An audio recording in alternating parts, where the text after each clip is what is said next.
పరిస్థితి తలకిలింగా మారవచ్చు, అయినా సరే అవేవి నీకు కనిపించు. ప్రియమైన వాళ్ళరా, యేసయ్య వైపే చూడు, గురి యొద్దకే పరిగెత్తు. అక్కడ ఆయన ఉన్నాడు, ఆయన యొద్ద బహుమానం ఉంది. యేసయ్యకి మహిమ కలుగును గాక. హల్లెలూయా. దైవజనుడు పౌలు గారు, ప్రియమైన వాళ్ళరా, మీరు హెబ్రీ పత్రిక 11వ అధ్యాయం అంతా చదవండి. భక్తులందరి గురించి చెప్తా వస్తూ ఉంటాడు.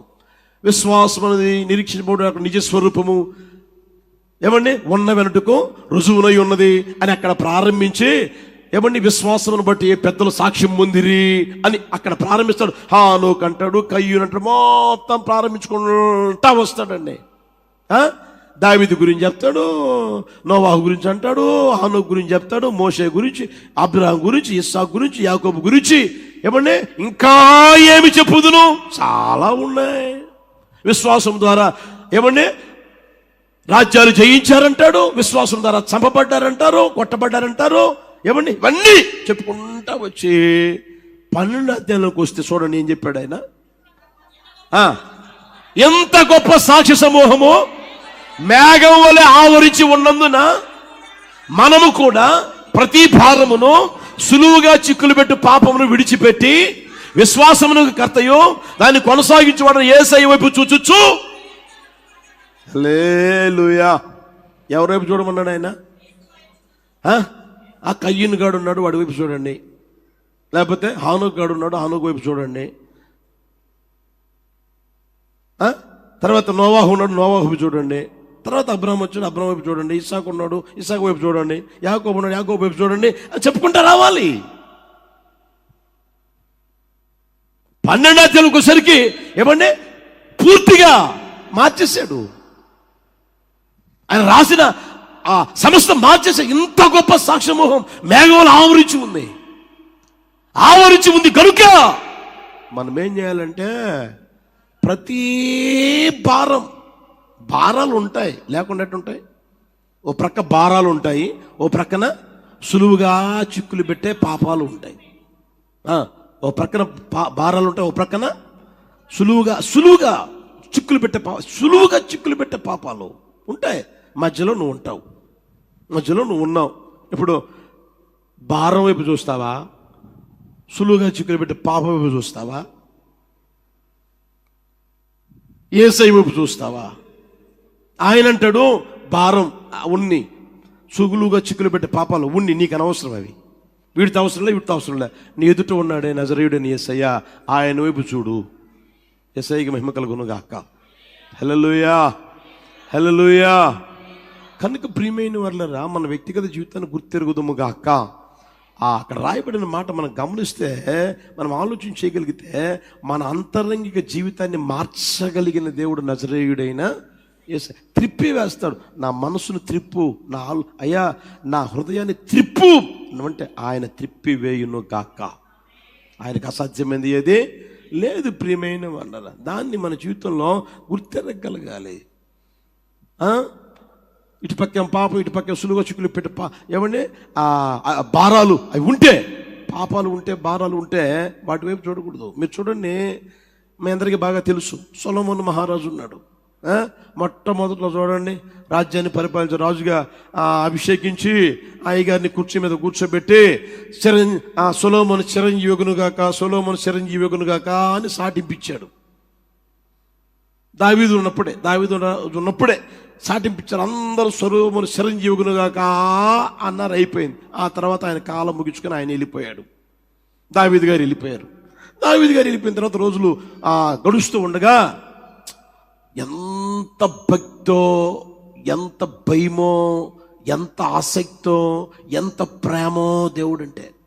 ఏమండి రాత్రిపూట ఏమండి బలులు అర్పించి అలా పడుకున్నాడంట. బలులు అర్పించి పడుకున్నాడు, ప్రార్థన చేసి పడుకున్నాడు, దేవునితో మాట్లాడి పడుకున్నాడు. దేవునితో మాట్లాడడం, పడుకోవడం, దేవునితో మాట్లాడడం, దేవునితో నడిపించబడ్డం, ఇలాంటి జరుగుతూ ఉన్నాయి. ఒక రోజున ప్రియమైన వాళ్ళరా, ఆయన జీవితం గమనిస్తే ఏమండి దేవుడు ఆయన దగ్గరికి వచ్చి నీకేం కావాలో కోరుకో అన్నాడు.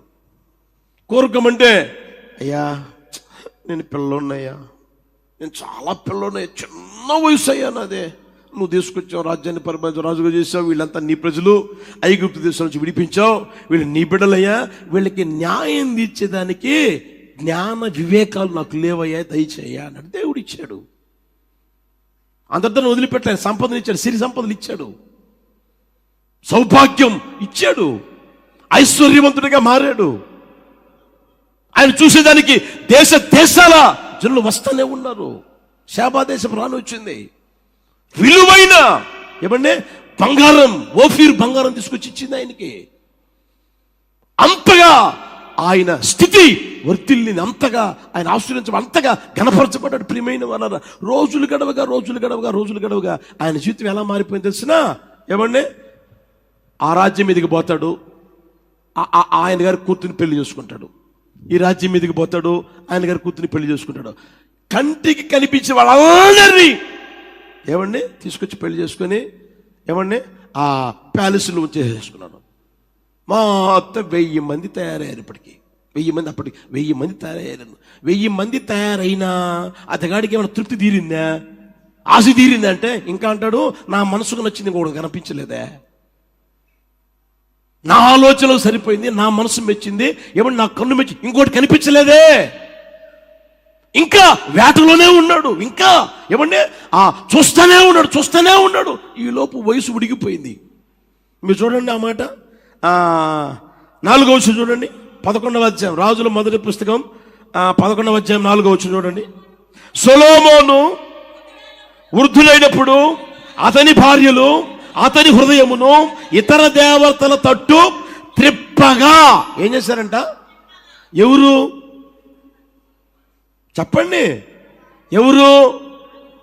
దేవునితో మాట్లాడిన వాడు, దేవుడి తనతో మాట్లాడాడు, దేవుడు జ్ఞానం ఇచ్చాడు, వివేకం ఇచ్చాడు, సిరి సంపదలు ఇచ్చాడు, ఐశ్వర్యం ఇచ్చాడు, భాగ్యవంతుడిగా మార్చాడు. ఏమండి, అతగాడి స్థితి ప్రసిద్ధి పొందింది. రాజ్యాన్ని పరిపాలించే రాజులు వచ్చి చూస్తా ఉన్నారు, పన్ను కడుతానే ఉన్నారు, రాబడి పెరిగిపోయింది, అంత బాగానే ఉంది. ఆ రోజుల్లో దావీదు సంపాదించిన వస్తువులతో, తాను సంపాదించిన వస్తువులతో బ్రహ్మాండమైన దేవుని మందిరం కట్టాడు, మంచి మందిరం కట్టాడు. ప్రియమైన వారన్నా, అలాంటి పరిస్థితుల్లో నడిపించబడతా ఉన్నాడా? వీళ్ళేమో ఎక్కువైపోయారా? ఏమండి, ఒకరితోనే ఏగడం కష్టమైతే ఇప్పుడు చెప్పండి, అయ్యగారి పరిస్థితి ఏంటంట? 1000 మంది, ఇంకెట్టుండదు పరిస్థితి ఆలోచన చేసుకోండి. జుట్టు పెట్టుకుని పీక్కుని ఉంటాడేమో నేను అనుకుంటున్నా. ఇప్పుడు ఒకరికే పీక్కుంటా ఉన్నారు, అవునా కదా? ముందుకడుగు వేళ వెనకడుగు వేళ ఏంటి పరిస్థితి అని పీక్కుంటా ఉన్నారు. మరి 1000 మంది. అలాంటి పరిస్థితుల్లో భార్యలు ఏం చేశారంట? అతని హృదయాన్ని ఏం చేశారంట? ఇతర దేవతలు త్రిప్పేశారంట. ప్రియమైన వాళ్ళారా, ఏ స్థితిలో ఉన్నవాడు ఏ స్థితిలోనికి వచ్చాడు? అతని హృదయం ఎలా మారిపోయింది, ఎలా మార్చబడిపోయింది? ఒకప్పుడు ప్రార్థనాపరుడివే, ఒకప్పుడు విశ్వాస వీరుడివే, ఒకప్పుడు అనేకులకి దేవుని వాక్యాన్ని చెప్పి మందిరానికి తీసుకొచ్చిన వ్యక్తివే, ఒకప్పుడు ఉన్నతమైన స్థానంలో ఉన్న వ్యక్తివే, ఒకప్పుడు అనేకుల ద్వారా పొగడబడిన వ్యక్తివా, అనేకుల ద్వారా కొనియాబడబడిన వ్యక్తివి, అనేకుల ద్వారా ఘనపరచబడిన వ్యక్తివి. ఈ రోజున ఇతర దేవతలు ఎలా పూజిస్తున్నావు? ఇతర దేవతలు ఎలా పూజిస్తున్నావు? గమనించు సహోదరుడా, సహోదరి. పూజించడమే కాదు, అర్థమవుతుందా? మీరు చూడండి, అక్కడే 7వ వచనం చూస్తారా? సొలొమోను కేమోసు అను మోయాబీయుల హేయమైన దేవతకును, మొలెకు అను అమ్మోనీయుల హేయమైన దేవతకును యెరూషలేము ఎదుటనున్న కొండ మీద బలిపీఠం కట్టేసిన తమ దేవతలకు ధూపం వేయించు బలులు అర్పించుచుండిన పరస్త్రీలైన తన భార్యల నిమిత్తం. ఎవరి నిమిత్తం చేశాడంట? ఆయన చెడగొట్టింది ఎవరంట? అందుకే ఇంటికి వెళ్ళాలు చెప్పొచ్చుగా. అందుకే ఇంటికి ఏంటంట ఇల్లాలు ఎటు చూస్తున్నారు? ఇంటికి వెళ్ళాలి ఎవరంట? దీపం. కుటుంబం పాడు కావాలన్నా కుటుంబం మిమ్మల్ని కాదులే అన్నదే.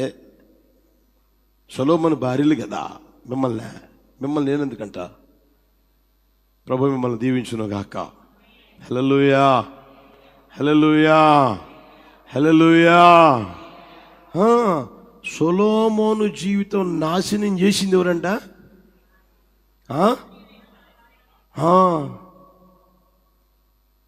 ఆ మధ్య వచ్చి ఒక తల్లి నా దగ్గర ఏడుస్తూ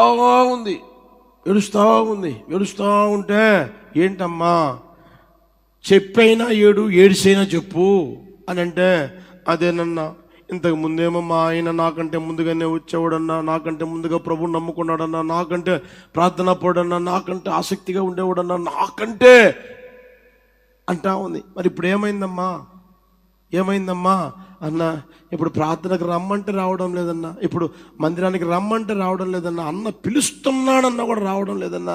ఎందుకని ఏమో అర్థం కావట్లేదన్నా అని అంటే, నాకు ఒకరోజు ఆయన కనపడితే ఏంటి ఇలా మాట్లాడుతుందంట అంటే, అసలు ఎందుకు ఇలా అయ్యాను కనుక్కో అని ఆయన అంటాడు.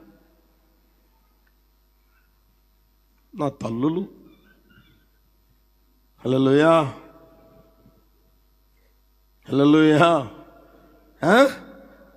అర్థమైందా? చెడగొట్టేదేనే మీరే బాగు చేసేదినా? అందుకే యేసుప్రభు మొట్టమొదటి ఎవరు కనిపించాడంట? చెప్పొచ్చు కబ్బా, ఎవరు కనిపించాడంట? స్త్రీలకే కనిపించాడంట. వీళ్ళకి ఒక్క విషయం తెలిస్తే ప్రచారం పీక్స్ లెవెల్లో ఉంటుంది అని. ఒక్క విషయమే, యేసుప్రభు లేచాడు, సజీవుడిగా కనిపించాడు అని తెలిస్తే, ఈమెకు ఒక్కదానికి నేను కనిపిస్తే చాలు, ఈ ప్రచారం ఎక్కడ దాకా పోతుంది చెప్పండి? పీక్స్ లెవెల్ లేకపోతుంది. ఫేస్బుక్ పనికిరాదు, ఇన్స్టాగ్రామ్ పనికిరాదు, యూట్యూబ్ పనికిరాదు, తర్వాత ఈనాడు పేపర్ పనికిరాదు, తర్వాత సాక్షి పేపర్, ఏది పనికిరాదు అనమాట. యేసు నామములో మనసు మార్చబడునుగాక, యేసు నామములో హృదయం మార్చబడునుగాక, నా యేసయ్య త్రిప్పివేయునుగాక. హల్లెలూయా.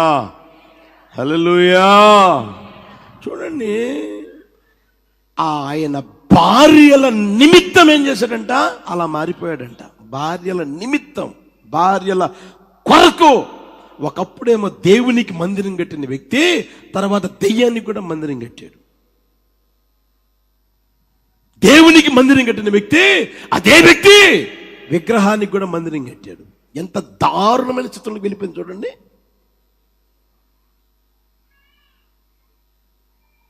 ఒకప్పుడు దేవుడు అన్నాడు దావీదుతో, దావీదు నేను కన్నాను నా కుమారుడు అంటావేమో. సొలొమోను ఎవరు తెలిసినా నాకు కుమారుడు. హల్లెలూయా. దేవుడు అంటాడు, నీవు తండ్రివి కాదు, నేను అతనికి తండ్రిని ఉంటాను, అతడు నాకు. ఎంత గొప్ప భాగ్యం అండి, ఎంత గొప్ప స్థితి అండి, ఎంత గొప్ప ఆతిథ్యం, ఎంత గొప్ప ఔన్నత్యం. దేవుడు చెప్పడం అంటే సామాన్యమా? దేవుడు, ఇతడు నాకు కుమారుడు, సొలొమోను నా కుమారుడు, నేను అతనికి తండ్రిని. ఎంతటి ఔన్నత్యం, ఎంతటి గొప్పతనం కలుగు చేస్తే అవేమి మనసులో నెత్తి కూడా లేవు, జ్ఞాపకం కూడా లేవు. ఇతగాడికి పట్టిందంటే ఆ పిచ్చి పట్టింది. ఆ భార్యలు ఏం చేశారంట? సరే బాగుపడ్డారా అంటే బాగుపడలా. ఇతన్ని ఏమన్నా బాగు చేశారా? బాగు చేయలా, చెడగొట్టారంట. కొంచెం ఆలోచన చేసుకుని ప్రియమైన వాళ్ళారా, గుర్తెరుగుదురుగాక. కనుక మనం గమనిస్తే దేవుడు అతగాడి స్థితిని ఎరిగి ఏమండి చూసి మారతాడులే,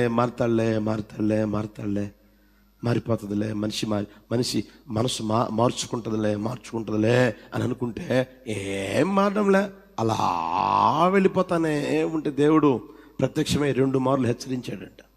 చూడండి అన్నమాట. 10వ వచనం చూడండి. 10వ వచనం, నీవు ఇతర దేవతలను వెంబడింపవలదనియు అతనికి ఆజ్ఞాపించినను సొలొమోను హృదయం ఆయన యొద్ద నుండి, సొలొమోను హృదయము దేవుని యొద్ద నుండి తొలగిపోయిన తర్వాత, దేవుని మీద నుంచి తొలగిపోయిన తర్వాత ఏమంటే హెచ్చరిస్తే ఏమి, గద్దిస్తే బుద్ధి చెప్తే ఏం ప్రయోజనం ఉంటుందా? హృదయం తొలగిపోయిన తర్వాత ప్రయోజనం ఏముంటది? ఎంత చెప్తే ఏం ప్రయోజనం? ఎంత వాక్యమైనా చెప్పు, ప్రయోజనమైన ఉంటుంది? ఏమి ఉండదు అనమాట. హృదయం తొలగిపోయింది. దేవుడు హెచ్చరించాడు, అప్పటికి హృదయం ఏమైపోయింది? లాగేసేసారు. వాళ్ళు లాగేసేసాడు. సైతాన్ గారు లాగేసాడు. యెహోవా తనకిచ్చిన ఆజ్ఞను అతడు గైకొనకపోగా, ఆలోచన చేయండి, ఎందుకని అలా తయారైపోయాడు? ఎందుకని మనసు తొలగిపోయింది? ఎందుకని హృదయం తొలగిపోయింది?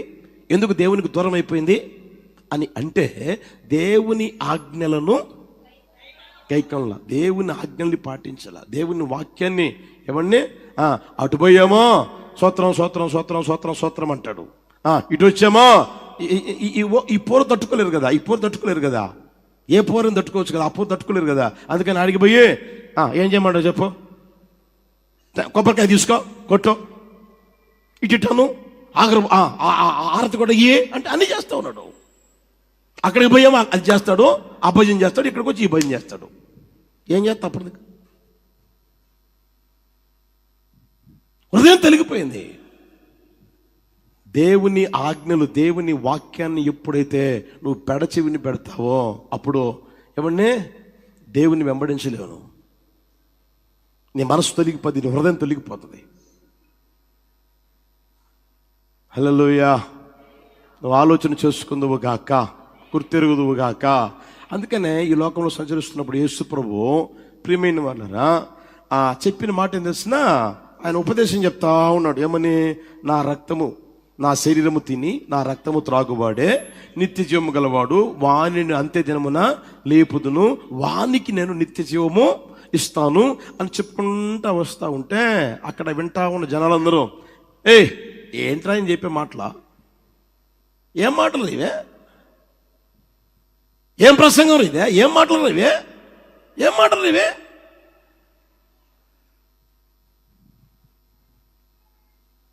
ఇదొక ప్రసంగమా? ఇదొక మాటలా? ఏమైందిరా? అదేరా, ఆయన శరీరం ఎట్టు తింటాం మనం?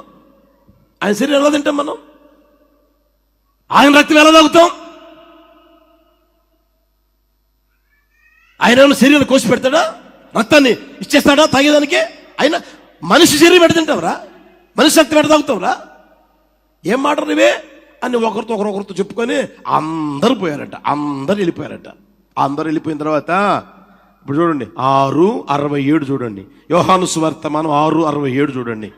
కాబట్టి యేసు మీరు కూడా వెళ్ళిపోవాలని ఉన్నారా అని 12 మందిని అడుగగా, 12 మందిని అడుగుతాడయ్యా, అందరు పోయారు కదా, అందరు పోయారు కదా, మీరు కూడా పోతారా అంటే ఆయన అంటాడు, అయ్యా నీవు మేము ఎవని యొద్దకు వెళ్ళదము, నీవు నిత్య జీవపు మాటలు.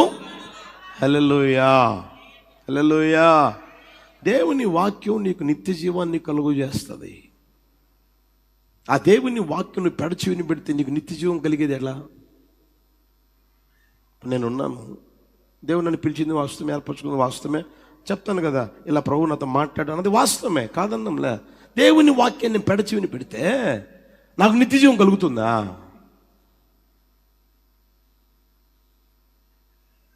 అర్థమవుతుందా? దేవుని వాక్యమే కదా నిత్య జీవం ఇచ్చేది. ఆ మాట చూడండి, అక్కడ ఏమంటాడు ఆయన? నీవే నిత్య జీవపు మాటలు గలవాడు. బైబిల్ ఆది యందు వాక్యమే, అవును కదా, నీవే నిత్య జీవపు మాటలు గలవాడు, నీవు తప్ప ఇంకొకరు లేరు అని ఇంత స్పష్టంగా చెప్తా ఉన్నారు. ప్రియమైన వాళ్ళరా, ఈరోజున చూడండి, వాక్యం చదువుతున్నా, వాక్యాన్ని వింటా ఉన్నా, వాక్యాన్ని గ్రహించడంలే, ఆ వాక్యాన్ని నువ్వు విశ్వసించడంలే, వాక్యాన్ని పట్టుకోవడంలే, వాక్యానికి విలువ ఇవ్వడంలే, వాక్యాన్ని పక్కన పడేస్తా ఉన్నావు. ఏదో వస్తా ఉన్నాను, పోతా ఉన్నాను, వినాలి కాబట్టి వింటున్నాను, రావాలి కాబట్టి వస్తా ఉన్నాను అన్న ఆ పరిస్థితిలో నీ జీవితం ఉంటే నీకు నిత్య జీవం అనేది కష్టం. ప్రియమైన వాళ్ళరా, నీ జీవితం, నీ హృదయం తొలగిపోకుండా ఉంటుంది అని అనుకోవడం కళ. నిన్ను మోసపుచ్చుకున్న ప్రశ్నకు వెళ్ళిపోతావు. అయితే నీ జీవితం ఎలా మారిపోవాలి అంటే, దేవుని వాక్యాన్ని పట్టుకుందువు గాక, యేసయ్యకి మహిమ కలుగును గాక, చూడండి, లోకములో ఉండేది ఎవరు? మొదటి అధ్యాయం తీయండి, మొదటి వచనం చూడండి. కీర్తనల పుస్తకం మొదటి అధ్యాయం మొదటి వచనం చూడండి. ఎవరున్నారంట? దుష్టులు. తర్వాత ఎవరున్నారు? పాపులు. తర్వాత ఇప్పుడు చూడండి, నా వైపు చూడండి చాలే. ఎవరున్నారంట? ఒకటి దుష్టులు, రెండవది, మూడవది వీళ్ళు మా దగ్గర లేరు అన్నోళ్ళు ఒకసారి చేతులు ఎత్తండి. ఉన్నారా? ఉన్న ప్రాంతం ఉందా? వాళ్ళు లేని ప్రాంతం ఉందా? దుష్టులు లేని, పాపులు లేని, అపహాసకులు లేని ప్రాంతం ఉందా? ఉందా? ఊరుందా? గ్రామం ఉందా? పట్టణం ఉందా? దేశం ఉందా? ఈ విశ్వంలో ఎక్కడికైనా వెళ్ళు, దుష్టులు ఉంటారు, పాపులు ఉంటారు, అపహాసకులు ఉంటారు. వీళ్ళు లేరండి అని నువ్వు అన్నావు అనుకో, ఏమండి నువ్వు ఎక్కడ ఉండాలంటే పరలోకం ఉండాలి. హల్లెలూయా, హల్లెలూయా. ఎందుకంటే అక్కడ ఉన్నాడు దుష్టుడు, ఉండడు, పాపి ఉండడు, అపహాసకుడు అక్కడ ఉన్నాడు. అక్కడే నువ్వు పరలోకానికి పోతే అక్కడ కనపడతావు. అంటే ఆ మాట నువ్వు అన్నావంటే నువ్వు ఎక్కడున్నట్టు చెప్పండి. టికెట్ తీసుకుని ఆల్రెడీ వెళ్ళిపోయినట్టే. హల్లెలూయా, అవునా కదా? ఈ లోకంలో మనం బ్రతికినంత కాలం దుష్టులు ఉంటారు, పాపులు ఉంటారు, అపహాసకులు ఉండనే ఉంటారు. అయితే వాళ్ళ వైపు మనకు అనవసరం, వాళ్ళ వైపు మనం చూడకూడదు, వాళ్ళని మనం వెంబడించకూడదు. తర్వాత చూడండి, ఇక్కడ యెహోవా ధర్మశాస్త్రమునందు నువ్వు చేయవలసిన పని అది. దుష్టులు ఉంటారు, పాపులు ఉంటారు, నీచులు ఉంటారు, నికృష్టులు ఉంటారు, అపహాసకులు ఉంటారు. నువ్వు చేయవలసిన పని ఏం తెలిసిన? దేవుని ధర్మశాస్త్రమునందు దివారాత్రము ఆనందించుచు దాన్ని ఏం చేయాలి? ధ్యానించాలి. ఆనందించు, దివారాత్రము ధ్యానించాలి. దేవుని వాక్యానికి నువ్వు ప్రిఫరెన్స్ ఇవ్వాలి, దేవుని వాక్యానికి విలువ ఇవ్వాలి, దేవుని వాక్యాన్ని ఏమన్నా నువ్వు చదవాలి, దేవుని వాక్యానికి ఏమన్నా నువ్వు చోటు ఇవ్వాలి, దేవుని వాక్యం నువ్వు తృణీకరించకూడదు. అటు స్థితి నా ప్రభు దయచేయును గాక. హల్లెలూయా, హల్లెలూయా. ఆ తర్వాత నీ జీవితం ఎలా మారుతుందో అక్కడ ఉంది చూడండి. నీటి కాలవల ఎవరైనా నాటబడిన ఆ ఆకువాడక తన కాలమందు ఫలమిచ్చు చెట్టు వల్లే ఉంటాడు, అతడు చేయునంతయో. ఒకసారి గమనించండి, దుష్టులు ఉంటారు, పాపులు ఉంటారు, తర్వాత అపహాసకులు ఉంటారు. వాళ్ళతో నీకు అనవసరం. నీకు అవసరమైంది దేవుని వాక్యం, దేవుని యందు ఆనందించు, దివారాత్రం దేవుని వాక్యాన్ని ధ్యానించు. ఆ స్థితిలోకి వస్తే జరిగే కార్యం ఏం తెలిసినా, నీవు చేయునంతయు నా ప్రభు సఫలం చేయును గాక. ఆకు వాడక తన కాలమందు ఫలమిచ్చు చెట్టు వలె ఉందువు గాక. 4వ వచనం మీరు చూస్తే, దుష్టులు అలాగుండరు, గాలి చేత ఎగరగొట్టబడే మనం పొట్టులాగా ఉండకూడదు, చెట్టులాగా ఉండాలి. అటు కృప ప్రభువును గ్రహించును గాక. యేసయ్య కృపతో నింపును గాక. హల్లెలూయా, హల్లెలూయా. నీ వాక్యము నా పాదములకు, నా త్రోవకు. యవ్వనస్తులు దేని చేత తమ నడతను శుద్ధి చేసుకుంటారు? నీ వాక్యమును జాగ్రత్తగా చూచుకోండి చేతనే కదా. హల్లెలూయా, హల్లెలూయా.